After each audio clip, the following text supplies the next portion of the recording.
Mi hijo me envió una botella de whisky de $500 por mis 68 cumpleaños, 3 años después de que dejáramos de hablarnos. Pero, en menos de 24 horas, ese regalo llevaría a mi mejor amigo a la UCI luchando por su vida. Lo que descubrí en esa botella no era solo veneno, era la prueba de que mi propia carne y sangre había estado planeando algo mucho peor. Antes de continuar, suscríbete al canal y cuéntame en los comentarios desde dónde lo estás viendo. La mañana del 15 de octubre comenzó como cualquier otra mañana en mis 68 años de vida. El despertador de mi mesita de noche marcaba las 5:45 de la mañana cuando abrí los ojos, la misma hora a la que los había abierto cada mañana durante los últimos 43 años, desde que fundé Dalton Construction con nada más que una camioneta oxidada y una caja de herramientas llena de equipo de segunda mano. El aire de octubre me acariciaba la cara mientras me dirigía a la cocina, con las articulaciones protestando como lo hacían cada mañana desde que la artritis se había instalado en mis rodillas como un inquilino indeseado. Soy Frank Joseph Dalton, nacido y criado en Cedar Falls, Missouri, con una población de 8,746 habitantes, según el descolorido cartel de bienvenida de la autopista 54. Mis manos llevan las cicatrices de 22 años en la construcción. Un dedo índice torcido por un accidente con un martillo en 1989, una larga línea blanca en la palma de la mano por una sierra circular que se salió de su guía, innumerables pequeñas marcas de clavos, astillas y las miles de lesiones leves que se producen al construir cosas con tus propias manos. Estas manos han construido casas, echado cimientos, levantado graneros y sostenido la mano de mi esposa Linda cuando exhaló su último aliento hace 4 años en la habitación 314 del Cedar Falls Memorial. La cocina no había cambiado desde que Linda falleció. Las mismas paredes amarillas que ella misma pintó un fin de semana de 1987, la misma mesa de roble que compramos en la venta de la finca de los Henderson, la misma cafetera que había gorgoteado cada mañana de nuestros 39 años de matrimonio. Me di 4 cucharadas de Maxwell House en el filtro, como siempre, y esperé a que el familiar sonido de la filtración llenara el silencio. Mi hijo Ethan tenía 40 años cuando Linda murió. Era un hombre de éxito en todos los sentidos, director regional de ventas de una empresa farmacéutica, casa en las afueras con garaje para 3 coches, esposa que vestía ropa de diseño para ir al supermercado. Pero el éxito y el carácter no son lo mismo, una lección que aprendí demasiado tarde. La brecha entre nosotros había comenzado siendo pequeña, como la mayoría de las fracturas familiares. Cenas de domingo perdidas por culpa del trabajo, llamadas telefónicas cada vez más breves y menos frecuentes. El tipo de distancia que se va acumulando tan lentamente que no te das cuenta hasta que se convierte en un abismo.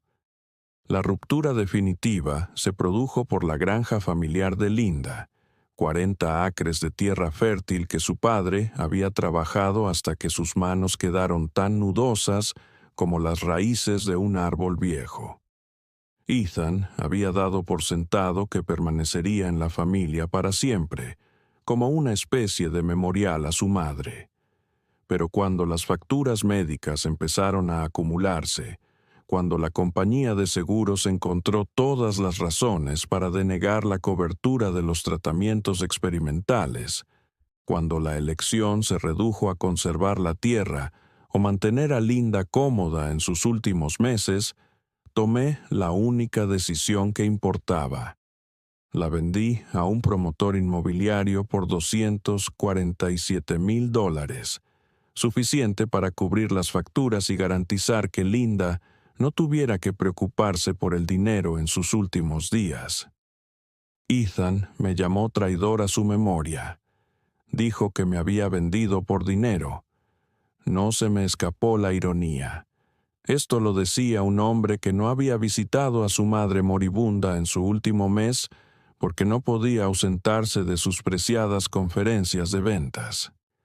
Eso fue hace 3 años, 2 meses y 16 días. No habíamos hablado desde entonces. El timbre de la puerta, a las 9:13 de la mañana, fue lo suficientemente inusual como para hacerme levantar la vista del periódico. Cedar Falls ya no era el tipo de lugar donde la gente se presentaba sin avisar. A través de la mirilla, vi cómo el camión de FedEx se alejaba, dejando un paquete en mi puerta como si fuera un niño abandonado. La caja no tenía nada de especial. Cartón marrón, del tamaño de una caja de zapatos, con el peso distribuido uniformemente. Pero la letra de la etiqueta de la dirección me oprimió el pecho. Letras mayúsculas en tinta azul, presionadas con tanta fuerza que dejaban una marca en el cartón. Ethan siempre había escrito como si intentara grabar sus palabras en piedra, un hábito de la infancia que ninguna educación había corregido. Dentro, envuelta en espuma cortada a medida como si fuera un artefacto precioso, había una botella que me hizo silbar en voz baja a pesar mío. Macallan, 25 años, single malt, el tipo de whisky escocés que cuesta más que la hipoteca de la mayoría de la gente. La botella en sí era una obra de arte, un líquido ámbar intenso que reflejaba la luz de la mañana como oro líquido, curvas elegantes que hablaban de la artesanía escocesa, una caja de madera que olía a cedro y dinero antiguo. La pequeña tarjeta blanca pegada al cuello de la botella solo tenía 3 palabras escritas con la misma letra agresiva. Feliz cumpleaños, papá. Sin firma, sin ningún intento de calidez, solo esas 3 palabras solitarias como lápidas. Supe inmediatamente por qué me había enviado whisky. Había sido algo nuestro, hace mucho tiempo.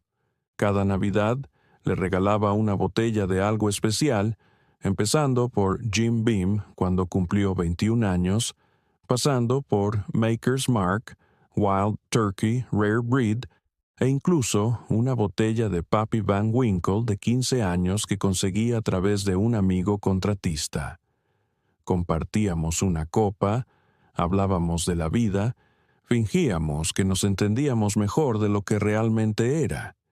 Pero Ethan sabía que yo ya no podía beber. Estaba allí, en la unidad cardíaca del Cedar Falls Memorial, cuando el Dr. Morrison me expuso las nuevas reglas para sobrevivir. Nada de alcohol, nada de carne roja, nada de sodio en exceso, nada de saltarme la medicación, nada de fingir que mi corazón no me había dado un aviso. El infarto me sobrevino un martes por la mañana mientras revisaba unos planos. Sentí como si alguien hubiera aparcado un camión sobre mi pecho. Si mi capataz Carlos no hubiera estado allí para llamar al 911, me habría reunido con Linda antes de lo previsto.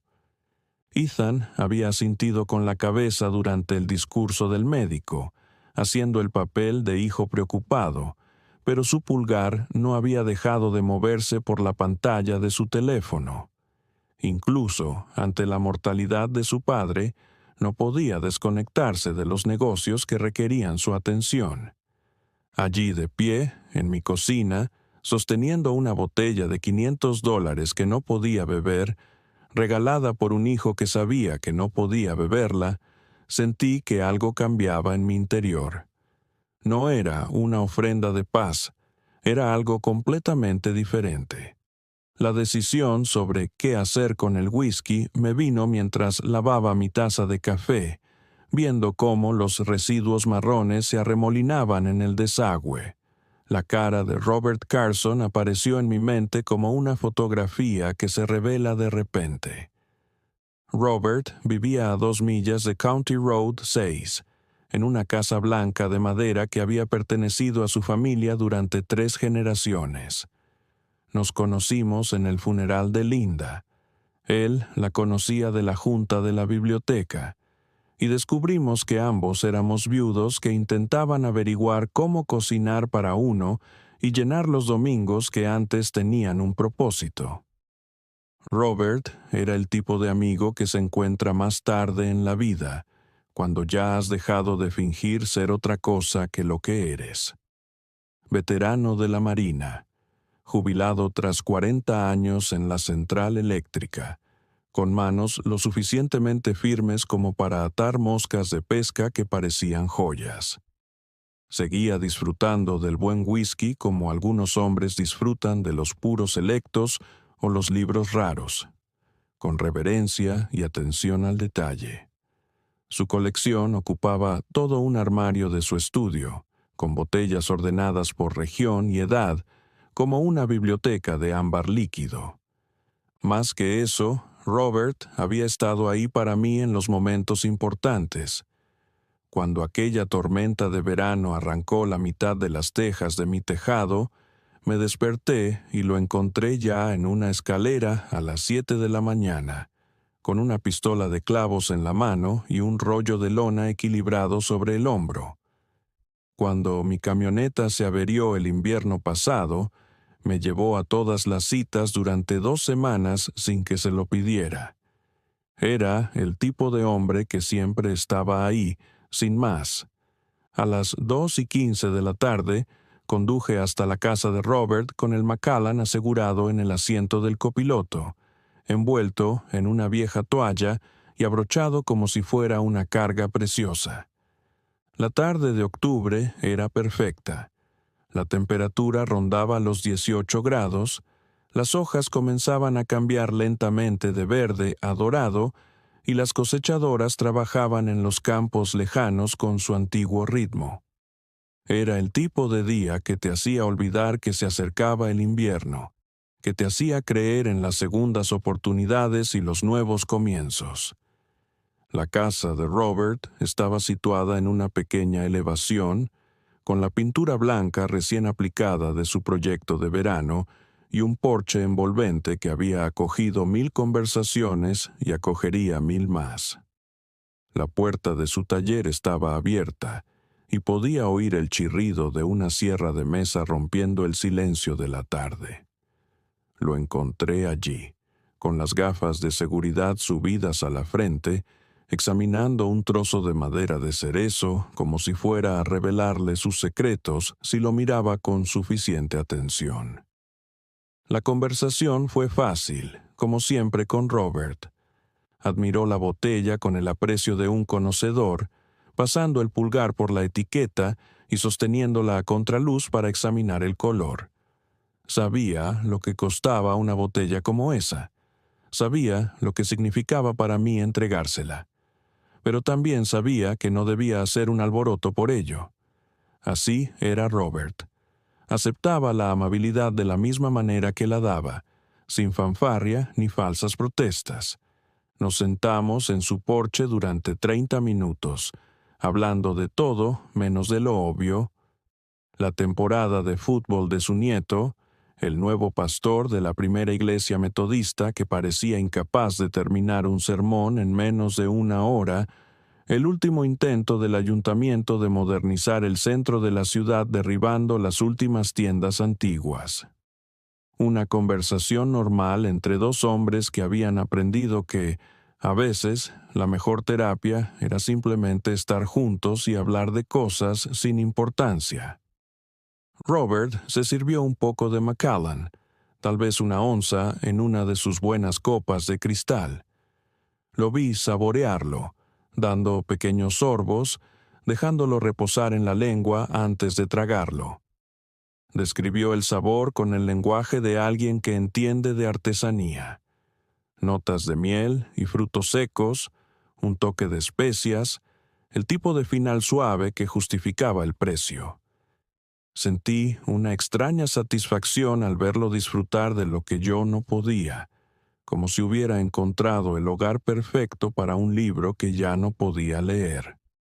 Esa noche, de vuelta en mi casa vacía, me preparé una cena sencilla: pechuga de pollo al horno, brócoli al vapor y arroz integral. El tipo de comida que Linda habría llamado comida para pájaros, pero que mantenía contento a mi cardiólogo. Estaba lavando los platos cuando sonó el teléfono a las 9:47 de la noche. El teléfono fijo, no mi móvil. Casi nadie llamaba ya a ese número, excepto los vendedores telefónicos y la farmacia con recordatorios de recetas. La conversación con Ethan fue breve, pero cargada de subtexto. Su voz transmitía esa suave confianza que le había llevado al éxito en las ventas, pero que siempre me había inquietado como padre. Cuando le dije que le había dado el whisky a Robert, el silencio que siguió no fue vacío, sino que estaba lleno de algo oscuro y calculador. Conté 6 tics del reloj de mi cocina antes de que respondiera con esa única sílaba cargada de significado. Después de que colgara, me quedé de pie en la cocina durante un largo rato, con el auricular todavía en la mano, tratando de analizar lo que acababa de pasar. Esa pausa, ese cambio de tono. En 43 años criándolo, había aprendido a leer los silencios de Ethan mejor que sus palabras. Hablaba de planes descarrilados, de variables inesperadas en una ecuación que él creía haber resuelto. Algo me hizo ir al frigorífico. Ayer, cuando Robert se sirvió su ración, también me sirvió una pequeña cantidad a mí. 2 onzas en un tarro de cristal que dije que quería guardar para una ocasión especial. La verdad es que algo en el regalo de Ethan había despertado un viejo instinto de mis días en el ejército. En caso de duda, guarda una muestra. El tarro estaba allí, escondido detrás de la leche, con el líquido ámbar reflejando la luz del frigorífico como una advertencia. Entonces recordé otra cosa. Esa mañana, antes de que llegara el paquete, había visto un pequeño frasco de plástico blanco en mi cubo de basura, de los que suelen contener vitaminas o suplementos. No tenía etiqueta, pero en su interior había un ligero pozo de polvo blanco. No le había dado mucha importancia. Pensé que era de los suplementos de calcio que había terminado la semana pasada. Fui a comprobarlo. La bolsa de basura había sido removida, dada la vuelta, de modo que el extremo atado quedaba hacia arriba en lugar de hacia abajo. Y el frasco había desaparecido. Mis manos no estaban muy firmes cuando cerré la tapa de la basura. Alguien había estado en mi casa. Alguien había eliminado pruebas. Los nuevos hábitos de seguridad que había desarrollado desde la muerte de Linda, las luces con sensores de movimiento, el cerrojo que siempre echaba, la forma en que notaba si algo estaba fuera de lugar, no habían logrado impedir esta intrusión. En ese momento tomé 2 decisiones. Primero, no tocaría el tarro de whisky. Segundo, necesitaba a alguien con los conocimientos adecuados para decirme a qué me enfrentaba. Gary Hutchison había sido mi compañero de escuadrón en el cuerpo de ingenieros, el tipo de amigo al que podías llamar a las 3 de la madrugada con un cadáver que enterrar, y él aparecía con 2 palas y sin hacer preguntas. En la actualidad dirigía un laboratorio de pruebas veterinarias en la zona sur de la ciudad, el tipo de lugar que podía identificar toxinas, enfermedades y compuestos químicos que los laboratorios normales podían pasar por alto. Y lo que es más importante, Gary sabía mantener la boca cerrada cuando era necesario. La llamada fue breve. Gary comprendió de inmediato que no se trataba de una petición social. Quedamos en vernos después de que cerrara su laboratorio, sin dejar rastro, sin registros oficiales. Solo 2 viejos soldados tratando de averiguar si el enemigo estaba más cerca de lo que pensábamos. El día siguiente transcurrió con una lentitud agonizante. Intenté mantener mis rutinas habituales: café matutino, periódico, paseo por el barrio, pero mi mente no dejaba de dar vueltas a ese frasco desaparecido, a esa pausa calculada en la voz de Ethan. A las 3 de la tarde sonó mi teléfono. Era Linda Carson, la esposa de Robert, y su voz transmitía un pánico controlado que me heló la sangre. Robert se había desmayado esa mañana, poco después del desayuno. Estaba en la UCI del Cedar Falls Memorial, la misma unidad en la que yo había pasado 3 días después de mi ataque al corazón. Los médicos sospechaban que se trataba de un envenenamiento, pero no podían identificar la fuente. La noche anterior había estado bien, había cenado como de costumbre y había seguido su rutina habitual. Lo único diferente era el vaso de whisky que se había tomado después de que yo me marchara. Llegué al hospital en 12 minutos, probablemente infringiendo media docena de normas de tráfico por el camino. La UCI no había cambiado, el mismo olor a antiséptico, los mismos monitores pitando, las mismas luces fluorescentes que hacían que todo el mundo pareciera medio muerto. Robert parecía peor que medio muerto.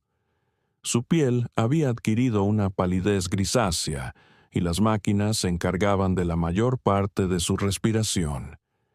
Linda estaba sentada junto a la cama, sosteniendo su mano como si pudiera mantenerlo con vida con su sola voluntad. La conversación con Linda fue cautelosa. Ambos evitamos mencionar la conexión obvia. Pero cuando mencioné el whisky, su rostro cambió. Había guardado la botella, gracias a Dios, y la había puesto en el armario de las bebidas alcohólicas con el resto de la colección de Robert. El vaso del que había bebido todavía estaba en el fregadero, sin lavar. Esa noche me reuní con Gary en su laboratorio.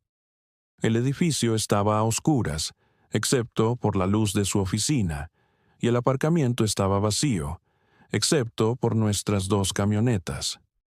Gary había envejecido bien. Aún conservaba la mayor parte de su cabello y se movía como un hombre capaz de defenderse si surgía algún problema. Pero su expresión cuando me vio era de pura preocupación. Le di el tarro de cristal envuelto en un paño de cocina y le expliqué la situación sin editorializar. Gary no me preguntó por qué sospechaba que se trataba de un envenenamiento, ni cuestionó mi instinto. Simplemente asintió con la cabeza y desapareció en su laboratorio mientras yo me sentaba en su oficina, rodeado por el silencioso zumbido de los equipos y el peso de mis propias sospechas. 2 horas más tarde, Gary salió con una copia impresa y una expresión que solo había visto una vez antes, cuando descubrimos que nuestro intérprete en Afganistán había estado pasando información a las personas equivocadas. Raíz de serpiente blanca. La planta que había matado a la madre de Abraham Lincoln, que había acabado con asentamientos fronterizos enteros antes de que la gente comprendiera que no debía dejar que su ganado pastara donde crecía. Alguien había extraído sus compuestos tóxicos, calculado la dosis y la había mezclado en un whisky de $500 con la precisión de un farmacéutico. No era obra de un aficionado. Se trataba de un intento de asesinato por parte de alguien que entendía de química, dosificación y naturaleza humana lo suficiente como para saber que yo nunca bebería ese whisky. Pero también me conocían lo suficiente como para suponer que lo regalaría antes que dejarlo acumular polvo. Lo que no sabían era que acabaría en manos de Robert en lugar de quedarse en mi casa, donde podrían recuperarlo si fuera necesario. Las siguientes 72 horas transcurrieron con una precisión metódica que no había experimentado desde mis días en el ejército. Primero, llamé a la detective María Reyes, una mujer de 35 años procedente de Chicago que se había incorporado a la policía de Cedar Falls en busca de una vida más tranquila y que, en cambio, se encontró lidiando con el primer caso de intento de asesinato del departamento en 6 años. Me presenté en la comisaría a las 8 de la noche con el frasco de vidrio, los resultados de las pruebas de Gary y una historia que parecía sacada de una mala serie de televisión. La detective Reyes tenía el tipo de rostro que no revelaba nada, entrenado por años de escuchar mentiras y medias verdades. Pero cuando terminé de exponer la cronología, el whisky, la llamada de Ethan, el frasco desaparecido, los hallazgos de Gary, se inclinó hacia adelante con la intensidad concentrada de un cazador que acaba de oler a su presa. Se hizo cargo de las pruebas. Prometió que el laboratorio estatal verificaría los resultados de Gary y me dio instrucciones estrictas de no contactar con mi hijo bajo ninguna circunstancia. La investigación avanzó con una rapidez sorprendente. En 24 horas recuperaron la botella de la casa de Robert y confirmaron la presencia de extracto de raíz de serpiente blanca en todo el whisky restante. La concentración se calculó con precisión farmacéutica, suficiente para causar síntomas cardíacos graves en un adulto sano, casi con toda seguridad mortales para alguien con una afección cardíaca preexistente. Alguien había hecho los deberes. El rastro financiero proporcionó el siguiente avance. El detective Reyes descubrió que Ethan había comprado 3 botellas de la misma edición limitada de Macallan, una enviada a mi dirección y 2 entregadas en su casa. Las imágenes de seguridad de la licorería lo mostraban pagando en efectivo, con gafas de sol puestas en el interior, como una especie de delincuente aficionado. Pero fueron los registros de su tarjeta de crédito los que resultaron más condenatorios. Compras a proveedores botánicos especializados, libros sobre toxinas vegetales, incluso una suscripción a una revista de química centrada en venenos naturales. 3 días después del colapso de Robert, la esposa de Ethan, Leah, apareció en mi puerta. No la había visto desde el funeral de Linda, y los años no habían sido benévolos con ella.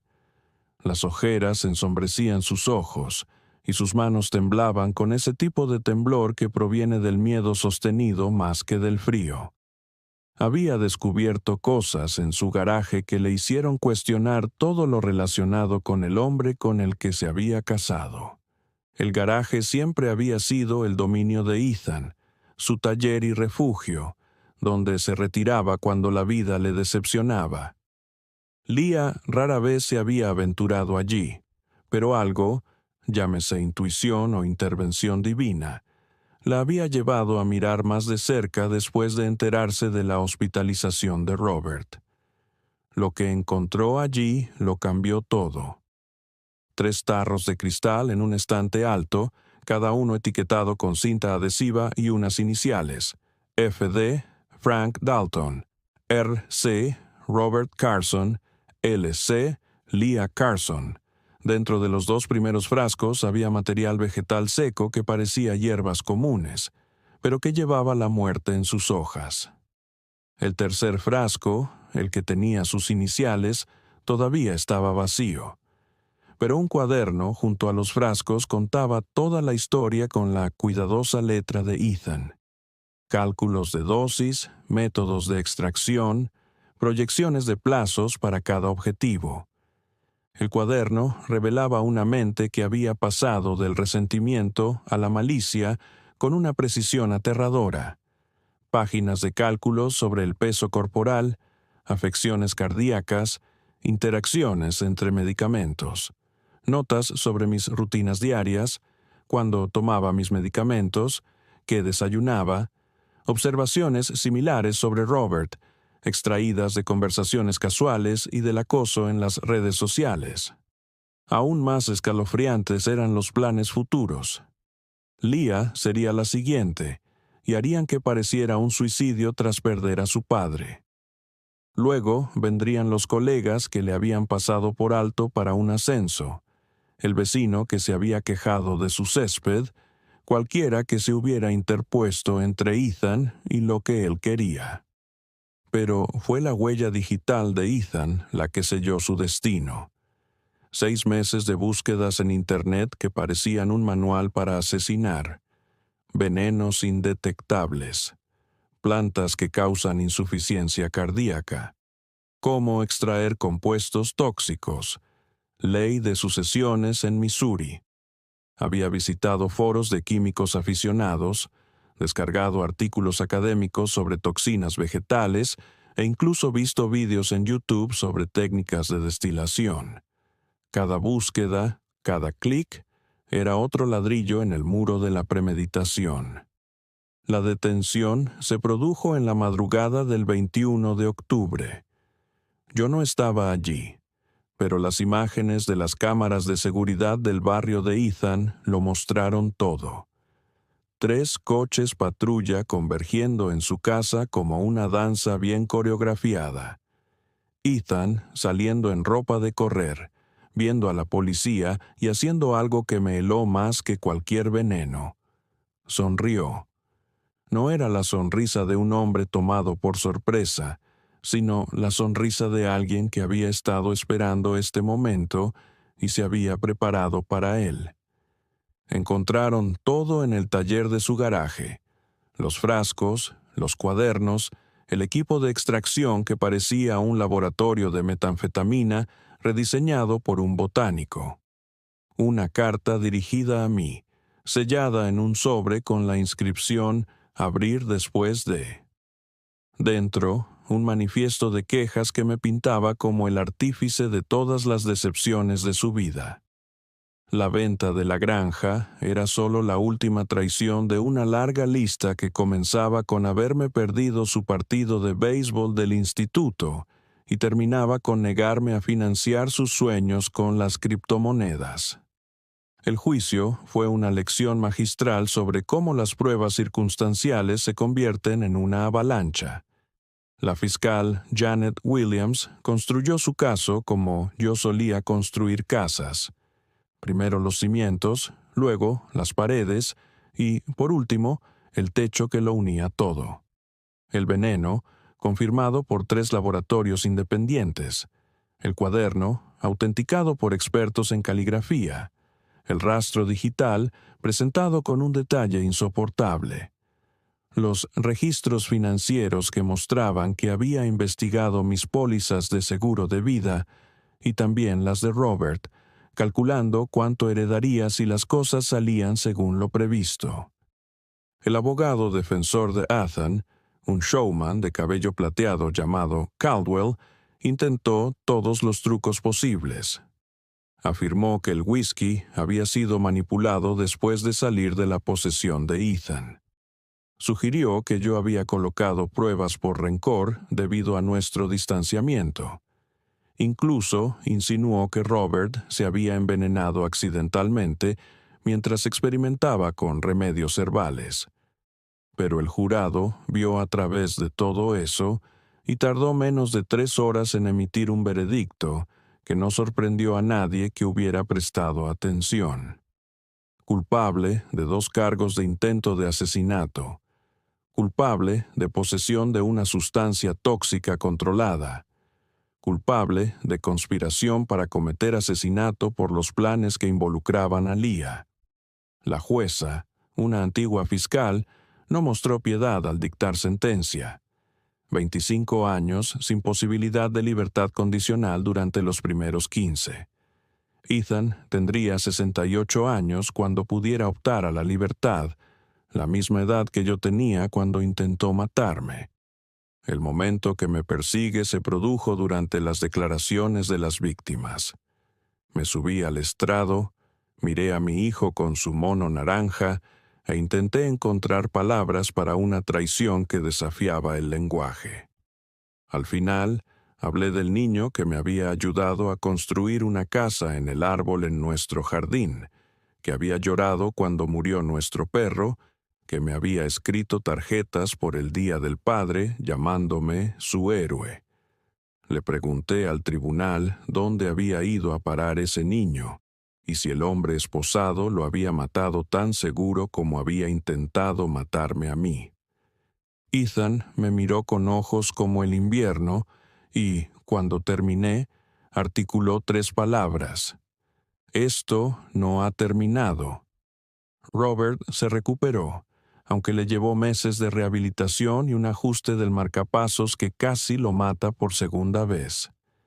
Seguimos reuniéndonos para tomar café todas las mañanas, como criaturas de hábitos que somos, pero ahora revisamos nuestras tazas antes de beber.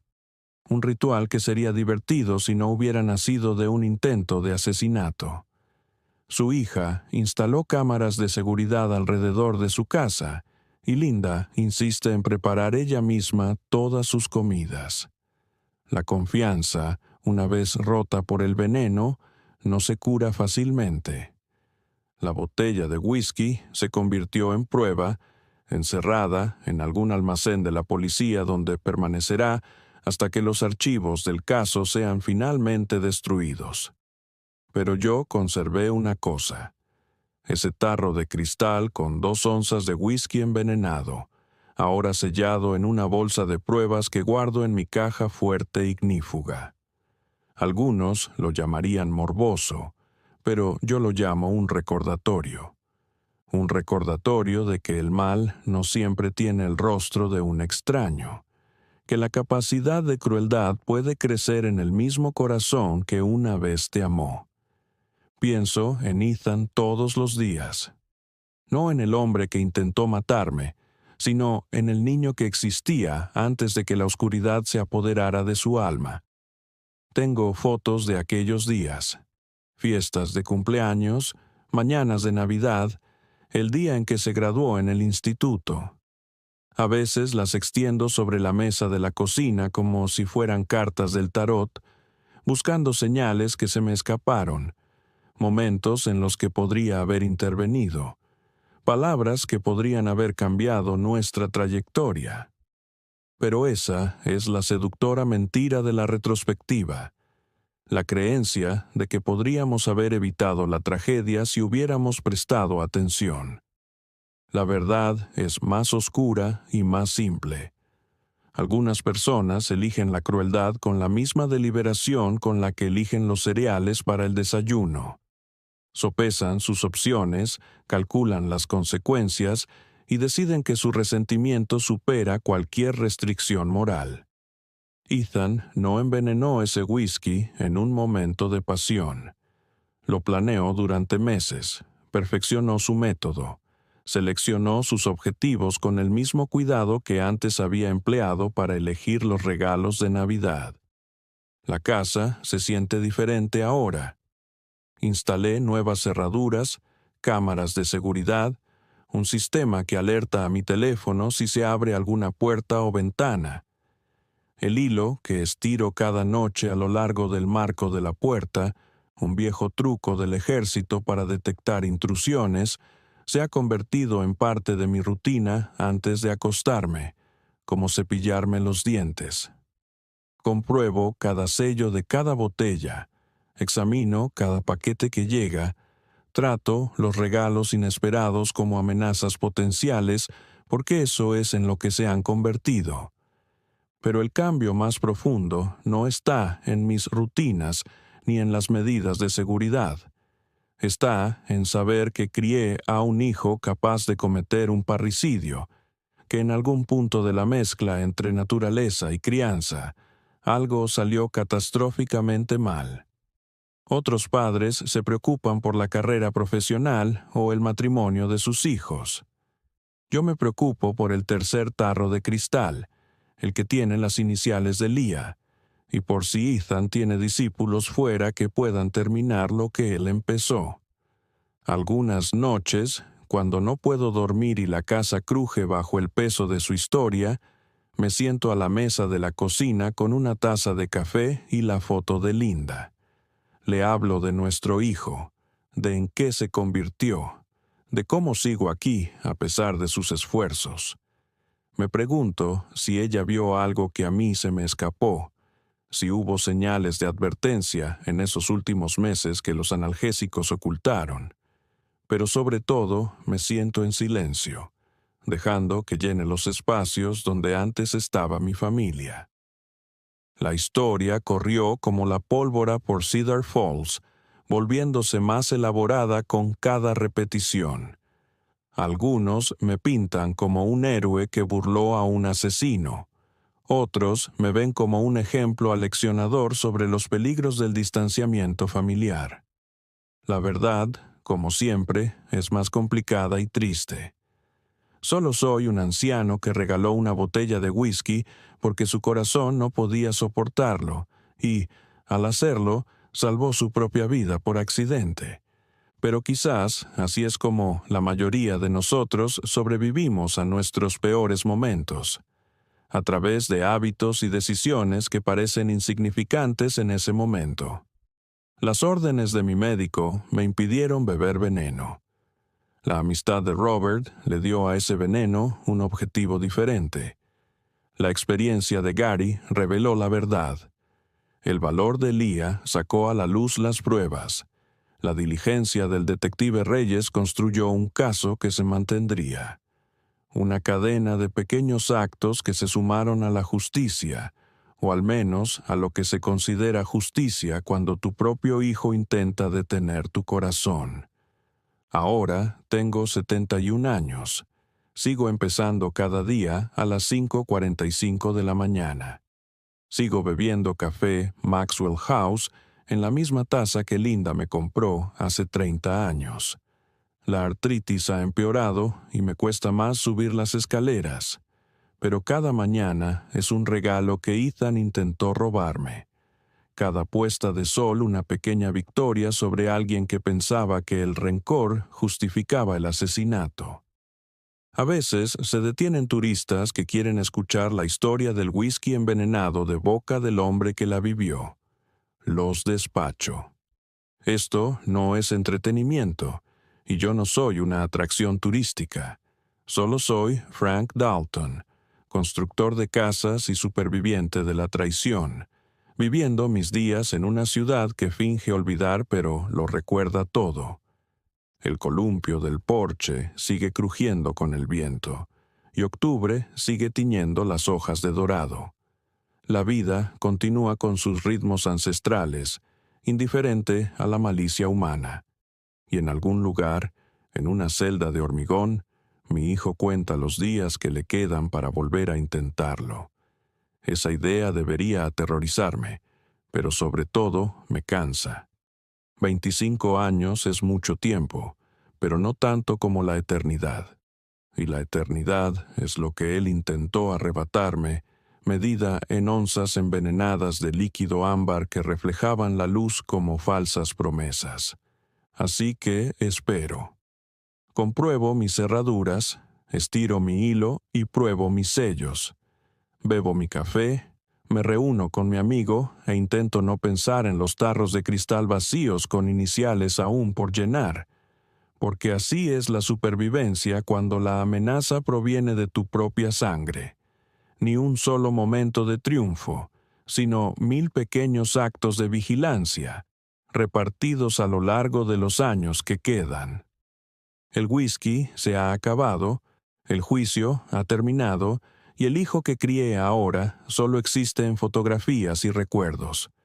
Lo que queda es esto: un anciano, una vida prudente y el conocimiento de que algunos regalos son demasiado peligrosos para conservarlos, sin importar quién los envíe o cuánto cuesten. Esa es mi historia. No es una historia de ingeniosas investigaciones o heroicas intervenciones, sino algo más pequeño y más real. Una historia sobre regalar lo que no puedes usar, cuidar de los amigos que importan y la gracia accidental que a veces nos salva de las personas que más nos deberían querer.